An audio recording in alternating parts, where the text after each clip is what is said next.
Você conhece alguém que reagiu dizendo: "Irmão, você está me julgando", quando você disse para ela uma verdade muito dura? Eu sou o Márcio Koba e eu já vi incontáveis pessoas reagirem dessa maneira. Mas para solucionar esse impasse, vamos analisar o que Jesus ensinou para a gente a respeito desse assunto de julgamento no Sermão do Monte. Então vem comigo para Mateus capítulo 7, em que Jesus diz assim: "Não julguem, para que vocês não sejam julgados, pois com o critério com que vocês julgarem, vocês serão julgados, e com a medida com que vocês tiverem medido, vocês também serão medidos. Por que você vê o cisco no olho do seu irmão, mas não repara na trave que está no seu próprio? Ou como você dirá ao seu irmão: deixe que eu tire o cisco do seu olho, quando você tem uma trave no seu próprio? Hipócrita, tire primeiro a trave do seu olho, e então você verá claramente para tirar o cisco do olho do seu irmão." E de fato, Jesus disse aqui que não devemos julgar para que não sejamos julgados na mesma medida. Muita gente acredita que Jesus está dizendo que simplesmente você não pode julgar, é proibido julgar.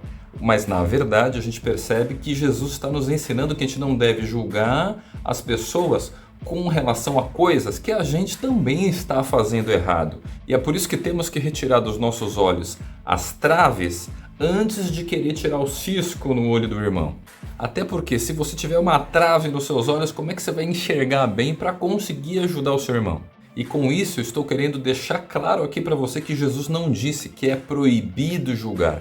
Até porque, por exemplo, como a gente vê em João 7, verso 24, Jesus disse que a gente deve sim julgar. E ele, quando responde para os religiosos, ele fala assim: "Não julguem segundo a aparência, mas julguem pela reta justiça." Então Jesus está dando aqui uma recomendação para a gente julgar. Só que esse julgamento tem que ser feito de acordo com a reta justiça e tem que estar alinhado com alguma coisa que você também é capaz de praticar, porque não devemos colocar fardos pesados sobre as costas das pessoas com relação a coisas que a gente não está disposto a carregar nunca.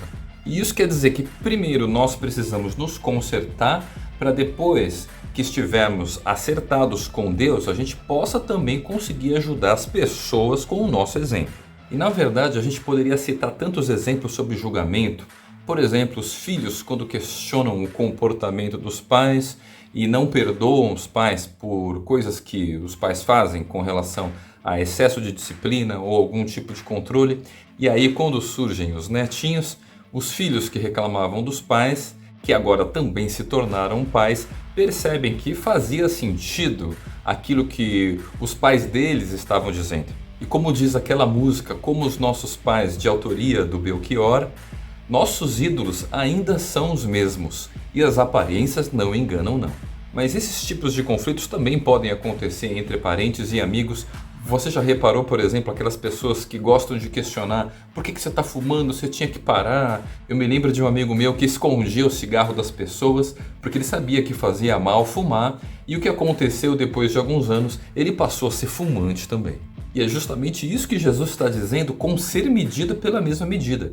Porque se eu julgo as pessoas por não fumar um cigarro, Deus pode me colocar na mesma situação para que eu tenha condições de entender a realidade de um fumante, para que então eu possa perdoá-la e também ser perdoado por Deus. E é por isso, meu irmão, que a gente tem que tomar cuidado antes de colocar uma medida sobre o outro, porque essa medida pode se voltar contra nós. E um grande exemplo para isso é a forca que Amã fez para Mordecai. Ele tinha armado um plano mirabolante para conseguir executar esse cara que estava ajudando Esther e também o povo judeu, mas o que acontece é que a forca construída por Amã acaba se voltando contra ele, e Mordecai é então liberado por Deus, e o rei então decide que é Amã que deveria ser enforcado na sua própria forca. E eu sei que tem gente aí que pode chamar isso de karma, ou seja, se você está praticando um mal para alguém, aquele mal vai acabar voltando para você.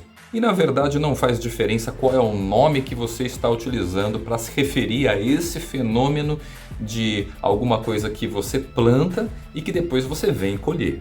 Um outro exemplo bem interessante acontece quando Pedro quer defender Jesus, quando ele estava prestes a ser crucificado. Então ele pega a espada e corta a orelha do guarda. Lembra dessa situação?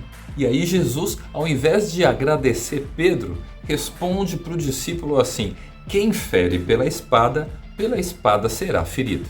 Ou seja, aquele mal que a gente pratica para alguém pode acabar se voltando contra nós mesmos. Mas assim como existe o karma da maldade, também existe o karma da bondade. Porque Deus diz que se a gente exercer misericórdia com relação ao próximo, também receberemos misericórdia. Se perdoarmos, também seremos perdoados. Eu gosto também daquele princípio de Salomão que está lá em Eclesiastes 11, em que ele diz assim: lance o seu pão sobre as águas, porque depois de muitos dias você o achará.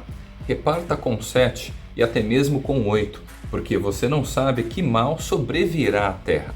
Se a gente pensar que as águas representam as nações, isso mostra para a gente que se a gente estiver disposto a ajudar as pessoas com aquilo que a gente tem, isso vai acabar retornando para a gente de alguma maneira. Quando a gente faz bem aos necessitados, Deus, que conhece a necessidade deles, vai nos retribuir por causa dessas ações, nem que sejam recompensas celestiais. E isso vai acontecer conforme a sua fé. E um exemplo clássico é a própria multiplicação de pães. Porque para Jesus ter multiplicado todos aqueles pães e peixes para alimentar as multidões, alguém teve que ceder os seus próprios pães e peixes. E na medida com que a gente divide com as pessoas, ao invés de nos faltar, esses bens se multiplicam para atender os outros, inclusive para você mesmo.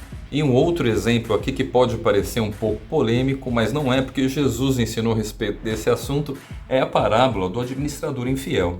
Esse administrador utilizou os bens do patrão dele para poder reduzir a quantidade de dívidas das pessoas que estavam endividadas com o patrão dele. E o patrão dele reconheceu esse ato como sendo um ato de esperteza. Eu estou querendo dizer com isso que quando a gente pega algo que pertencia a uma pessoa e divide com diversas outras pessoas que têm mais necessidades, Deus não vê isso como um roubo, porque na verdade tudo se passa como se estivéssemos semeando o bem a partir de alguém que de repente estava com uma intenção má de querer ficar cobrando, de querer ficar oprimindo as pessoas necessitadas. E então, quando a gente planta justiça, a gente também recebe de volta uma retribuição da justiça de Deus sobre nós. E para a gente fechar então esse texto do Sermão do Monte, vamos dar uma lida aqui no verso 6. Jesus diz assim: não deem aos cães o que é santo, nem joguem as suas pérolas diante dos porcos, para que estes não as pisem com os pés e aqueles, voltando-se, não estraçalhem vocês. E esse texto Jesus está dizendo dentro do contexto sobre tirar o cisco no olho do irmão. Porque se você já conseguiu remover todas as traves dos seus olhos e consegue enxergar claramente para poder ajudar alguém, dentro desse contexto Jesus está dizendo o que para a gente? Muitas vezes, mesmo que a gente consiga enxergar com clareza para ajudar outra pessoa, às vezes essa pessoa não está muito disposta a receber a mensagem que queremos entregar para ela. E entenda que eu não estou me referindo a uma mensagem que Deus deu para a gente entregar para ela, mas sim a algum chamado, por exemplo, de arrependimento. E é por isso que Jesus está dizendo aqui que não devemos colocar as pérolas diante dos porcos, porque eles não vão saber o que fazer com essa informação, não vão saber como lidar com esse princípio espiritual.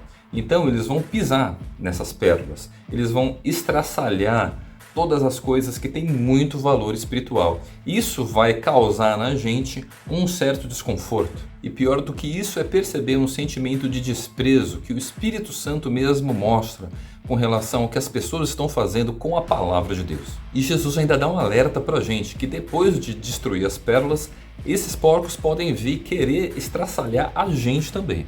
Mas entenda que isso não tem a ver com karma, porque Jesus também plantou a verdade, também pregou o que precisava ser dito e as pessoas recusaram. E ele foi perseguido, e ele foi assassinado. Mas isso não aconteceu porque ele plantou maldade. Foram as pessoas que não compreenderam essa mensagem e se colocaram contra Jesus.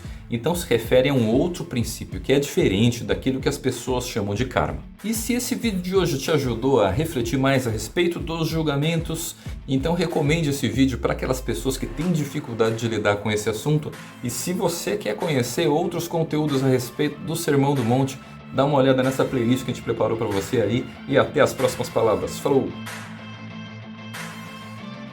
Se inscreva no canal e ative o sininho para receber as notificações dos próximos vídeos.